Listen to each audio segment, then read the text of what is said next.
Halo teman-teman semua, kembali lagi bersama saya Astriani Aveliana Atta dari Prodi Pendidikan Bahasa dan Sastra Indonesia, Universitas Mula Warman Angkatan 2020.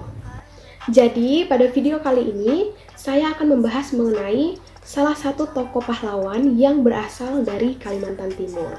Gimana? Teman-teman udah pada tahu belum tokoh pahlawan yang ada di Kalimantan Timur? Nah, bagi teman-teman yang belum tahu atau yang pengen tahu, disimak ya videonya sampai habis. Oke, jadi salah satu tokoh pejuang yang berasal dari Kalimantan Timur ini adalah Sultan Haji Muhammad Idris.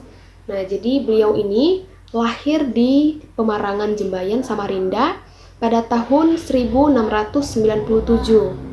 Dan beliau ini merupakan putra dari Pangeran Anung Panji Mandapa, Sultan Kutai Kartanegara ke-13 dari Permaisuri Aji Ratu.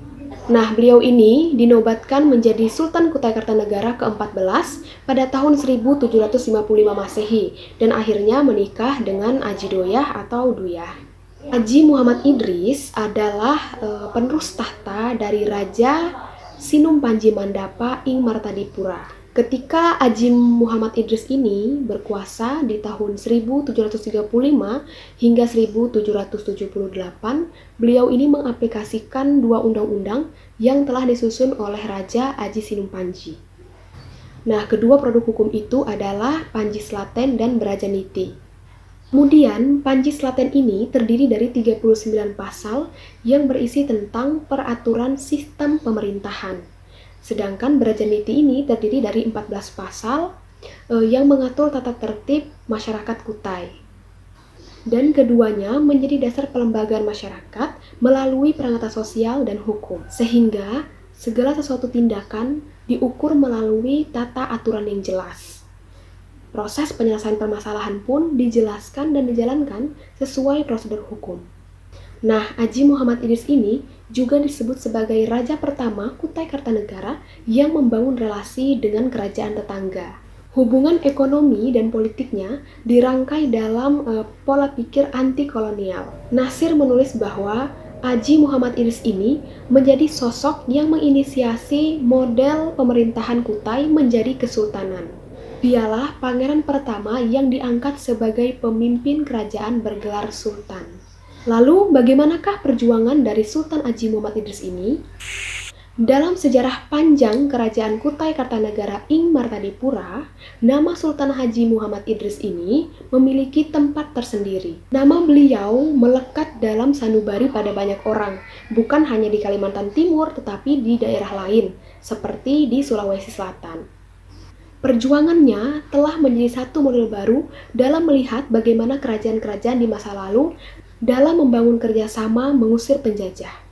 Nah, ternyata Sultan Haji Muhammad Idris ini dengan kesadaran penuh meninggalkan tahtanya demi membantu mertuanya Lamadu Keleng yang saat itu dihadapkan oleh situasi yang sangat sulit, yaitu membebaskan kerajaan Wajo dalam cengkeraman VOC. Lamadu Keleng menyadari bahwa kekuatan yang dimilikinya tidak cukup memadai untuk membebaskan kerajaan Wajo bukan hanya dari gangguan dan cengkeraman kerajaan Bone, tetapi dari penguasa VOC. Nah, situasi saat itu sangat disadari betul oleh Sultan Haji Muhammad Idris, sehingga tanpa diminta pun dia menawarkan diri untuk turut membantu mengatasi kesulitan yang dihadapi oleh mertuanya itu.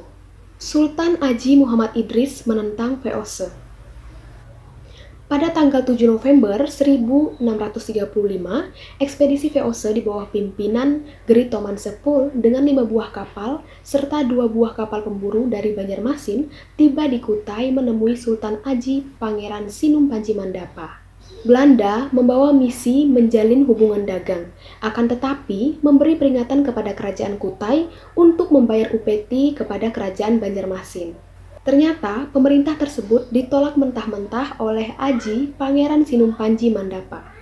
Dan pada tahun 1653 hingga 1669, VOC mendapatkan perlawanan dari kerajaan-kerajaan yang bersekutu dengan Gowa seperti Bone, Wajo, dan Luwu. Kerajaan Kutai Kartanegara secara historis merupakan sahabat dari kerajaan Gowa dan sekutu-sekutunya. Sultan Haji Muhammad Idris dikenal sebagai tokoh yang sangat penting dalam sejarah perjuangan Kerajaan Kutai Kartanegara. Ia adalah satu-satunya raja dan pemimpin Kerajaan Kutai yang berjuang dengan gigih, militan, tanpa kompromi mengusir penjajah Belanda. Di bawah pimpinan Sultan Haji Muhammad Idris, dengan kekayaan yang dimiliki Kerajaan Kutai, Kutai membeli senjata dan mesiu yang diselundupkan dari Brunei, Solok, dan Mindanao. Persenjataan tersebut merupakan persiapan untuk menyerang VOC Belanda. Pada masa kekuasaan Sultan Haji Muhammad Idris, berkat kekuasaan dan pengaruh diplomasi dan kewibawaannya, ia berhasil mengkoordinir kekuatan pasukan tempur yang direkrutnya dari pejuang Kutai, Pasir, Sembaliung, dan Pangatan. Pasukan tersebut kurang lebih berkekuatan 800 orang, termasuk perwira dan prajurit sepangan Raja Kesultanan Kutai. Nah, setelah persoalan kerajaan-kerajaan yang berada di daerah pedalaman seperti di Bugis dapat diatasi, Lama Dukeleng dan pasukan dari Kerajaan Kutai serta para pemimpin pasukan lainnya sudah bersiap-siap untuk melakukan serangan ke VOC di Fort Rotterdam. Pasukan Kerajaan Gowa di pimpinan Karaeng Bontolangkasa juga sudah siap. Balasan surat dari Karaeng Bontolangkasa langsung dibawa ke Tosora oleh anaknya Bodak.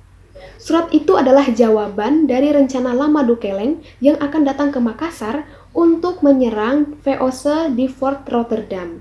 Jawaban itu menunjukkan bahwa semua rencana sudah berjalan sesuai yang direncanakan. Bahkan, Karaeng Bontolangkasa juga telah menyampaikan bahwa benteng perlindungan dan pertahanan telah dibangun dari Jongaya sampai Panampu.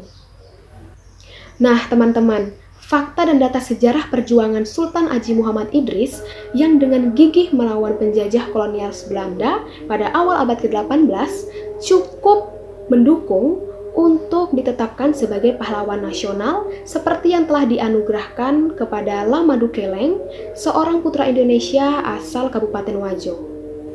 Oleh karena fakta perjuangan tersebut, pemerintah Kabupaten Kutai Kartanegara dan Provinsi Kalimantan Timur serta Kabupaten Wajo mengusulkan Sultan Haji Muhammad Idris sebagai pahlawan nasional sebagaimana yang disandang oleh Lama Dukeleng mertuanya. Oke teman-teman, sekian penjelasan mengenai tokoh pejuang Sultan Haji Muhammad Idris asal Kalimantan Timur. Semoga dapat menambah pengetahuan kalian ya. Dan jika kamu suka dengan video ini, tekan tombol like dan jangan lupa subscribe. Terima kasih sudah menonton dan sampai jumpa di next video. Dadah!